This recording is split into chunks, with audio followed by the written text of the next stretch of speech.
Oh, hey, it started recording. What the hell? The timeline of these videos is always super weird because I'm recording this now for me, which is the 5th of April, but you're not going to see this for a little while. But anyways, I explained before that my AUG broke, and I can show you here exactly. So this hook that's right here, see if I can get it to focus. That hook is on both sides. That's what snapped off. I super glued it back on. Kind of worked, but you know, it's not going to be super reliable just with holding by super glue. But anyways, this piece, so Evic sold it for $10 and it was out of stock, so you know, I can't really buy it. I'm trying to get the camera to focus better.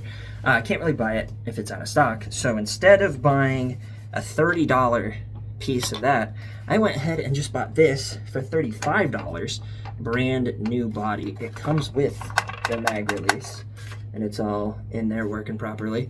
And the thing I already like about this is that the progressive trigger, as it's called, I called it a dual stage trigger, it's actually called a progressive trigger. I was wrong on that. I couldn't remember progressive, but anyways, it is so much neater on this one. Like the brake right there from when it goes into full auto is so clean. You cannot tell what is semi and what is full auto. Like when you pull it back, you just cannot tell. But the brake on this one is so clean, like semi, but then there's a little bit of resistance, that brake. It's so nice. So what I now have to do is take the parts and everything from this and swap it over to this. And it's super easy, so I'm gonna record it to show you how stupidly easy it is. But a few things that I've noticed with this model already is that I might have to buy a new butt plate or butt pad because the one that I have on that one doesn't really fit that well. And then this one didn't come with a screw on the bottom. You can see right through it. Did not come with a screw, which is weird, but I can just take it off the other one. So let's fix the AUG. All right, I'm gonna record this as best as I can. I have my phone mounted on top of the mini fridge, so it might get a little weird with the camera angles, but we have the old AUG here and the new body. I've actually already pulled the barrel out of this AUG, but just for the sake of this video, I will kind of show you how to do that.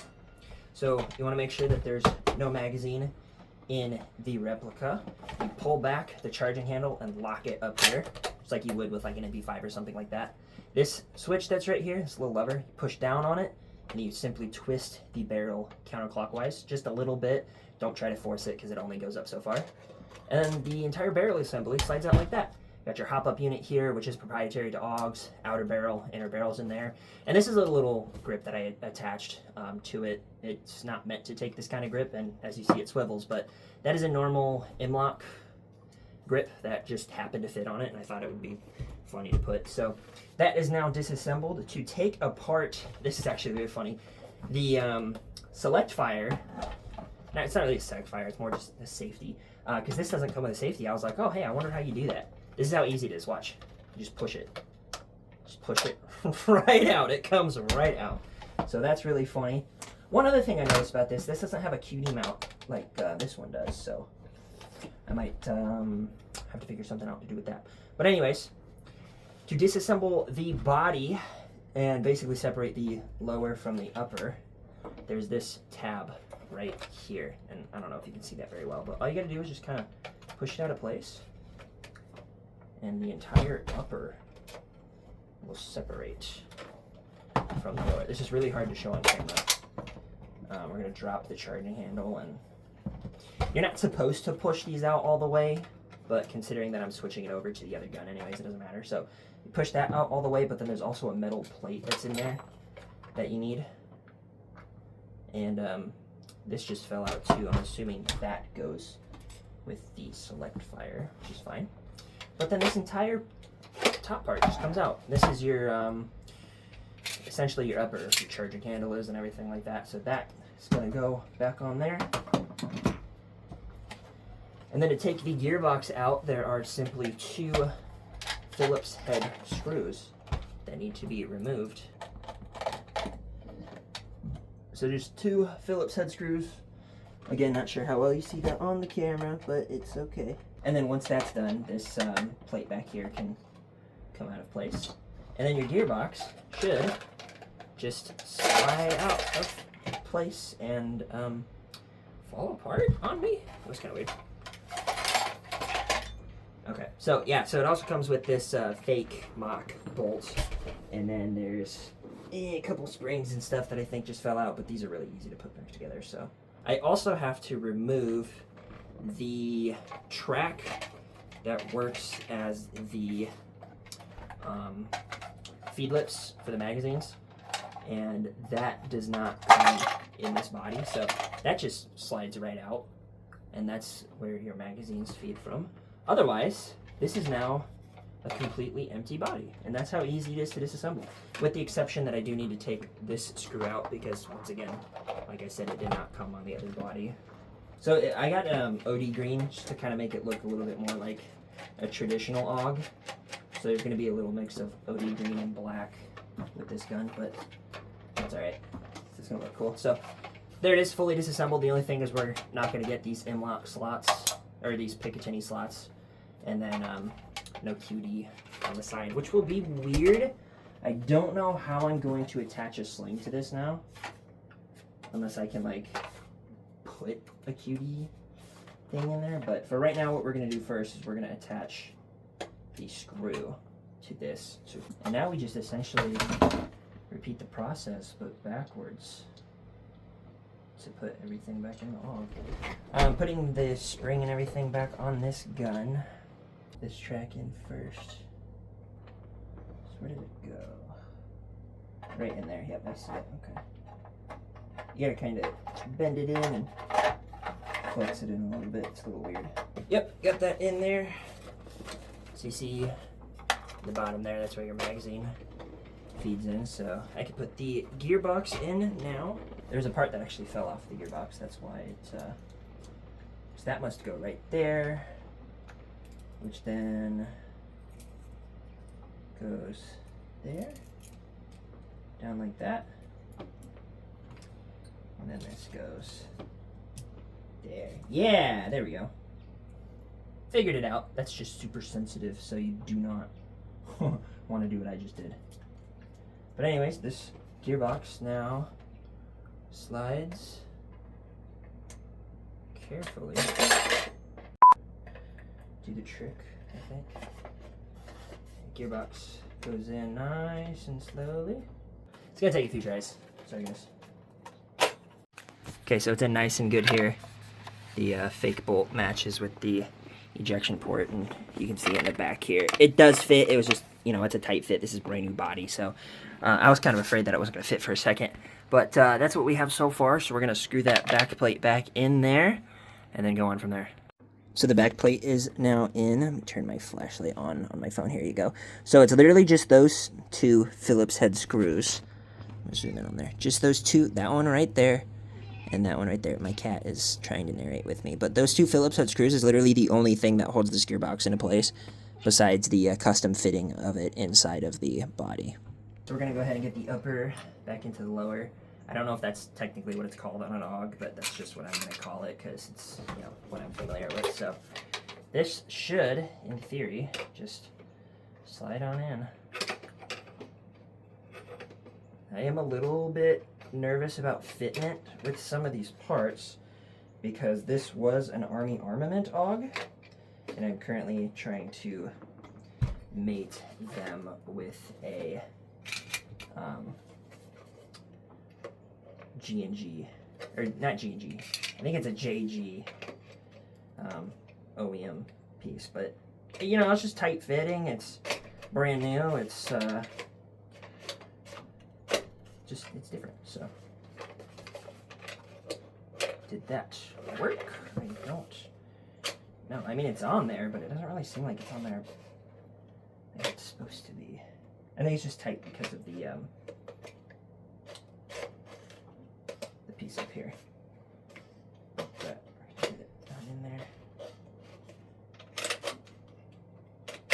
That will not work out that well. There we go. Maybe.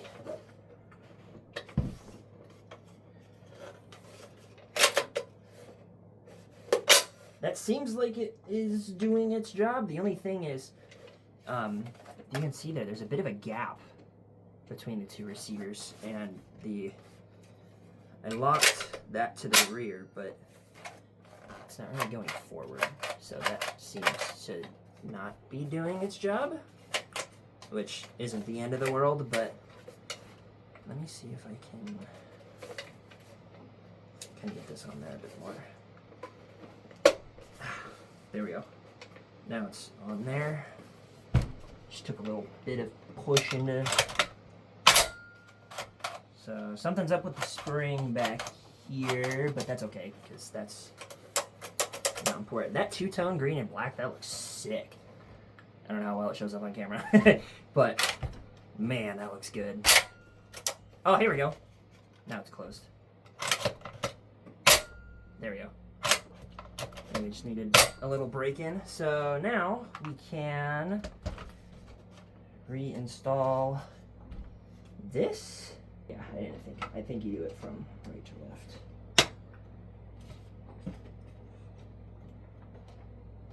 Maybe this left to right. I don't know what I'm trying to say. I'm saying things backwards.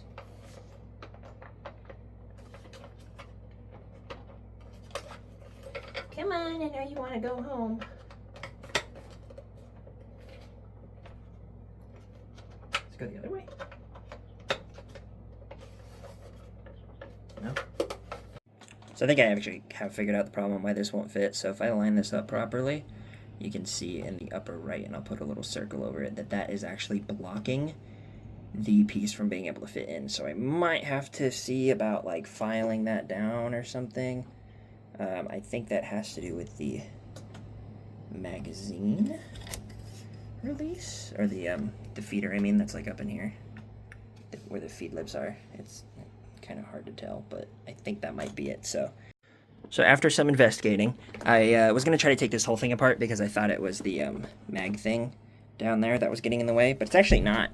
It's this piece right here that's on the upper. So I just got to file those lips down a little bit. You can kind of see where it's already filed, but I just got to file that down a little bit, and then we should be good to go.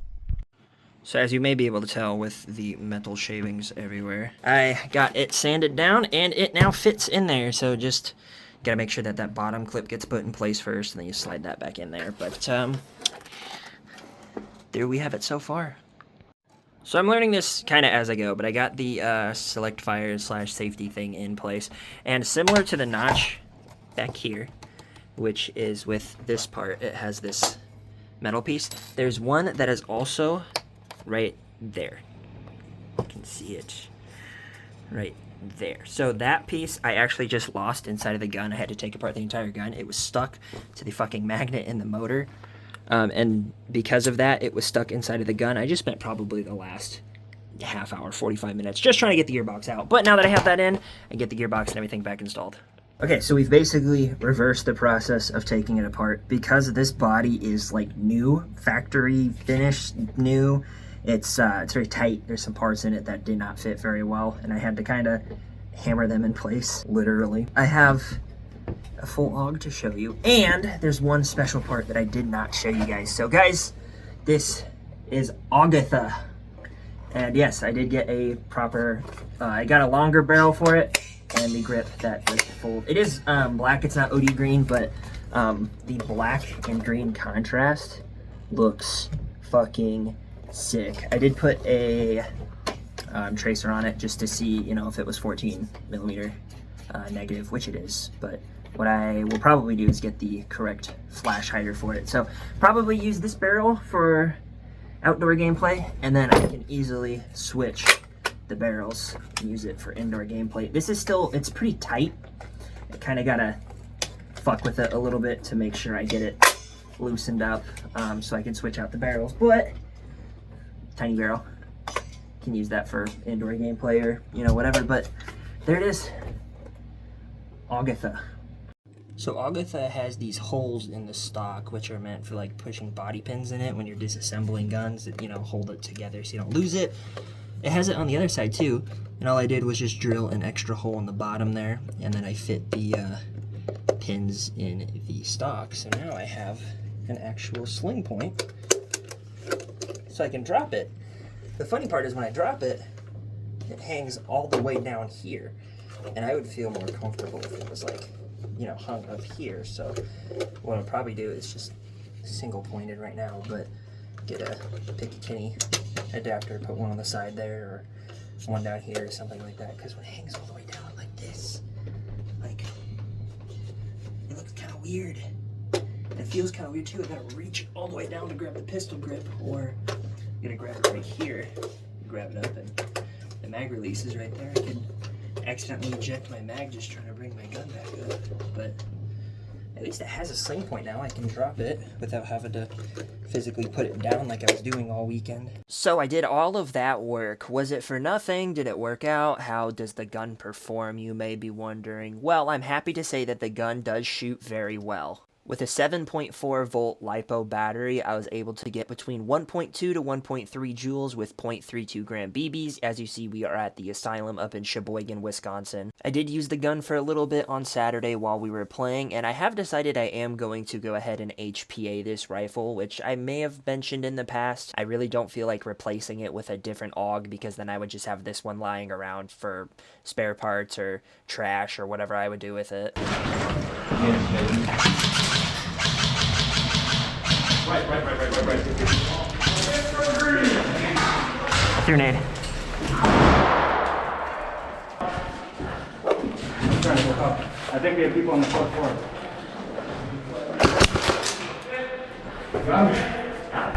Yep. Two guys on the corner. One's pushing far out. Reloading.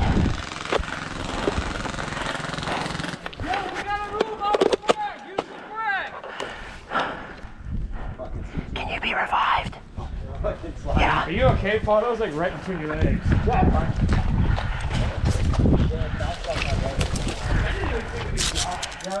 Tape measure came in clutch. Tighten it. Shit.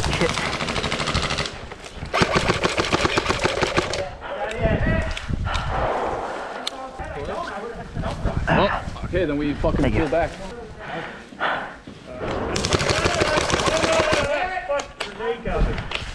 Pulling out my rack.